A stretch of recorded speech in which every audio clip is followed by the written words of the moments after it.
Development funding for Baltimore 100 Years was provided by the Dr. Francis P. Kiramonte Family Foundation.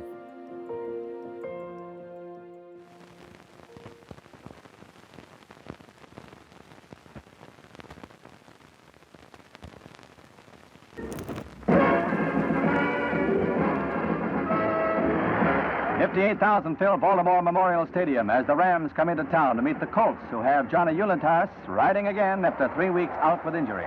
On his first pass, Unitas connects with Lenny Moore for a 58-yard tally.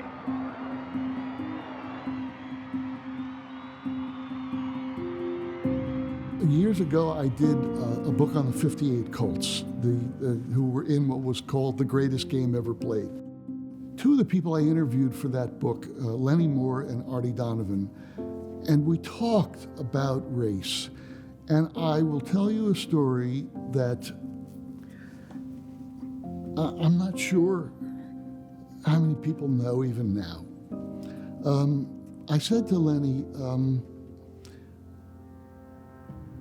through the years, I've interviewed most of the Colts from the glory years. I said, Lenny, there was something always about you that I sensed a sadness.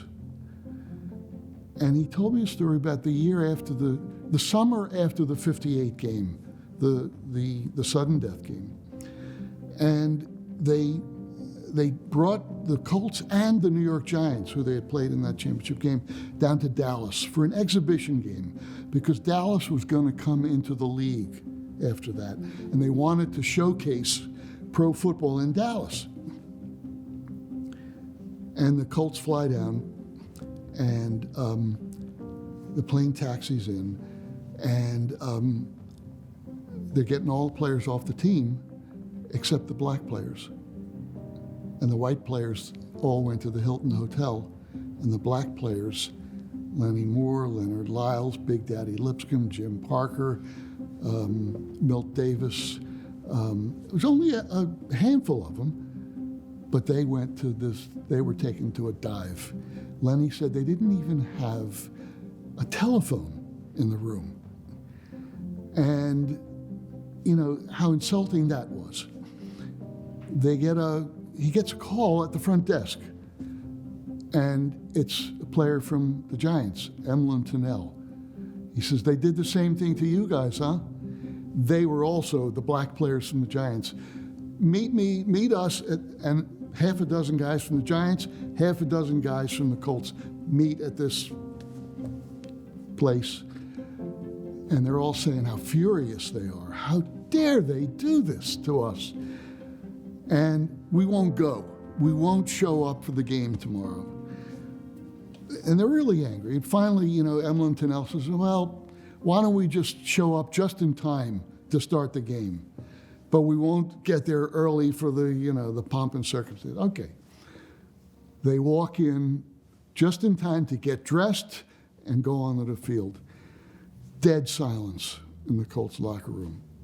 And Lenny says, there's just one guy who walks around, Raymond Berry, saying how sorry he is that this is terrible.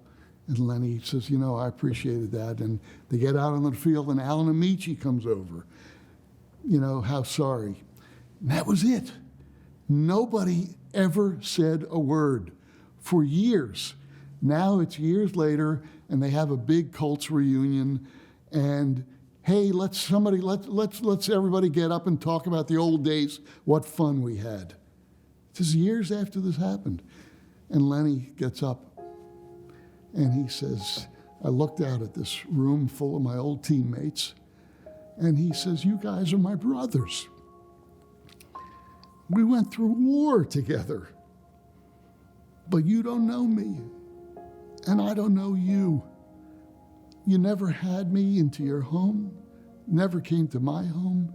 And he talks about that day in Dallas. And there's dead silence. And he said, I left, I walked out. And he said, and to this day, he said, nobody has ever talked about it. And I asked Artie Donovan about it. And Artie is, the good time had by all and loves everybody. And he said, don't go there.